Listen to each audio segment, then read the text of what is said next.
So, let me ask you something. When was the last time you said no and felt good about it? Not an awkward, guilty no, but a confident this isn't the right choice kind of no. If you're anything like me, it probably doesn't come often enough.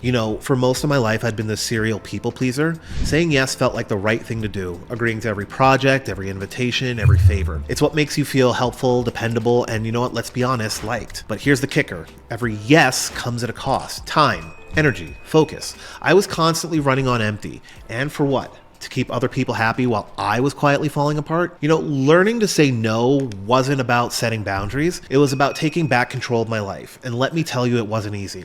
But once I figured it out, it completely changed how I worked, how I lived, and most importantly, how happy I felt. The lie of yes. Saying yes feels good in the moment. It's a quick win. Someone asks you a favor and you say yes. They smile and then you're happy. And you're avoided that awkwardness of disappointing them. It's a win-win, right? Well, no, not quite. Nobody tells you that every yes comes at this hidden cost. Sure, saying yes might make someone else's life easier, but what about yours? You're giving away your time, your energy, and often your peace of mind. And those things, they're not infinite. Every yes you hand out means there is less left of you for what actually matters. I didn't see it that way first. I thought saying yes was the key to success, to being liked, proving my worth, building a life that looked impressive from the outside. But the more I said yes, the more drained I felt. My schedule was packed, my creativity was shot, and the things I really cared about, my relationships, my personal projects and even my health, kept getting pushed back to the back burner. The worst part of this? I wasn't even doing my best work. When you're juggling too much, nothing gets the attention it deserves. I was dropping the ball with clients, scrambling to meet deadlines, and constantly playing catch-up. The wake-up call. It all came to a head, probably about 2 years ago. I had just taken on yet another project thinking, it's just one more thing, I can handle it. Hey, spoilers, I couldn't. That week, I missed an important meeting with clients because I was buried in work for somebody else. I remember sitting at my desk, staring at my to-do list, and feeling completely overwhelmed. My brain was screaming, this isn't sustainable. And for the first time, I actually listened. That was the moment I realized something had to change. I couldn't keep saying this yes to everything and expect to live a happy, balanced life. I needed to start saying no. The power of a well-placed no. There's a kind of magic in saying no at the right time. It's not about being dismissive or refusing to help. It's far from it. A well-placed no is an intentional decision, a quiet act of courage that says, hey, I value my time, I value my energy and my goals enough to choose wisely. It's like pruning a tree. By cutting away the branches that don't serve the bigger picture, you make room for new growth. When I first started experimenting with saying no, it felt small, almost insignificant. It might have been as simple as declining an extra project or politely stepping back from a meeting I didn't need to attend. But every time I said no, I felt the ripple effects almost immediately. My day felt a little bit lighter. My schedule felt less crowded, and most importantly, I felt in control. What's fascinating about placing a well-placed no is about how it improves the quality of life of your yeses. When you're not bogged down by the commitments that don't align with your priorities, you can show up fully for the things that do. It's no longer about squeezing every task into a packed day or rushing from one obligation to the next. Instead, you have space to bring yourself to your best work, your relationships, and your passions. One of the most surprising lessons I had learned about saying no is that it can strengthen relationships. At first, I was terrified of setting boundaries, thinking it would push people away or make them think that I didn't care. But you know what? Actually, the opposite happened. When I said no thoughtfully and respectfully, the people who truly valued me and respected my boundaries. In some cases, it even deepened our connection because they understood that my yes was genuine, not forced or given out of guilt. Another beautiful side of saying no is how it helps you build momentum. Each no creates small but powerful shifts, making it easier to say no when it matters. It's like building a muscle. At first it's uncomfortable, maybe even awkward. But over time, it becomes second nature. And with every no, you gain a little bit more clarity about what matters to you and what doesn't. Saying no isn't about shutting people out. It's about letting the right things in. It's about creating a life that feels intentional and aligned with your values. And when you embrace that power, you're no longer a passive participant in your own story. You're steering the ship, making deliberate choices that lead to a happier, more balanced life. Why saying no is so hard? Okay, let's not sugarcoat it. Saying no is tough. It's uncomfortable and it's scary. And for the most part, it goes against years, maybe decades of conditioning. From a young age, we're taught that saying yes is the right thing to do. It means you're helpful, cooperative, a team player. It means you care. Saying no, on the other hand, well, that's selfish, or at least that's what it can feel like.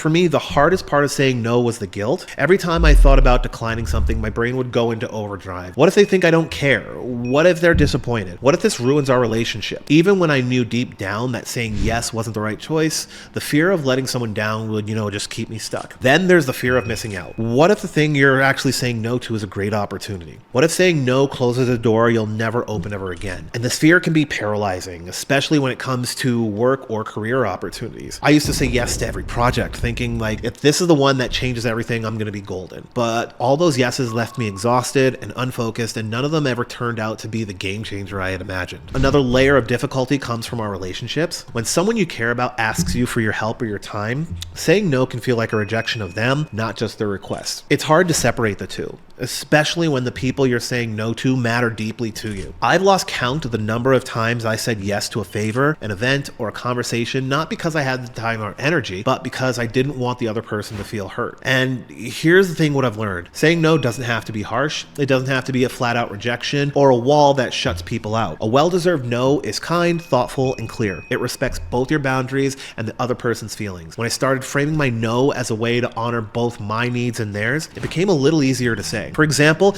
instead of a blunt, I can do this, I'd say, thank you so much for thinking about me, but I don't have the bandwidth right now to give the attention it deserves. It's amazing how much people appreciate honesty when it's delivered with care. The fear of saying no never goes away completely, but it does get quieter. Every time you say no and realize the world doesn't end, you build a little more confidence. You start to see that your time, energy, and priorities matter. And the fear, it turns into respect, not just from others, but from yourself.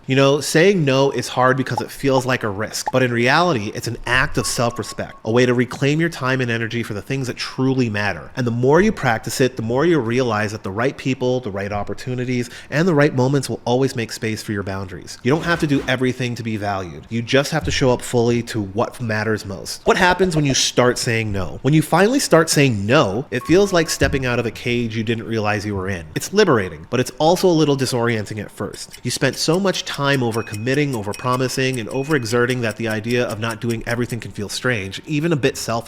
But here's the truth. Saying no isn't about shutting people out. It's about opening your life to what truly matters. The first things you'll notice is how much lighter everything feels. When your calendar isn't bursting at the seams with obligations you didn't want to take on in the first place, you finally have this room to breathe. You'll wake up in the morning and realize you don't have to spend your entire day rushing from one task to the next, barely able to keep up. Instead, there's space to think, to reflect, and do things that actually matter to you. And here's the kicker, you become better at everything you do say yes to. When you're not stretched out so thin you can barely think straight, you can give your full attention to things that really count. It's like switching from being a jack of all trades to being a master of a few things and genuinely light you up. The quality of your work improves, and so does your enjoyment of it. There's also the emotional shift that comes with saying no. At first, you might feel guilty, like you're letting people down or missing out on opportunities, but over time, you realize that every no is actually a yes to yourself. A yes to your time, your energy, your priorities. And that guilt, it starts to fade. What replaces it is a sense of empowerment. You're not being dragged around by other people's expectations anymore. You're steering your own ship. Something else surprising happens too. The people around you start respecting your boundaries. When you're clear about what you can and can't take on, you set a precedent. You teach people that your time is valuable, your energy has limits, and that you're serious about what matters to you. And those who don't respect that, they tend to fade away, leaving for room for opportunities and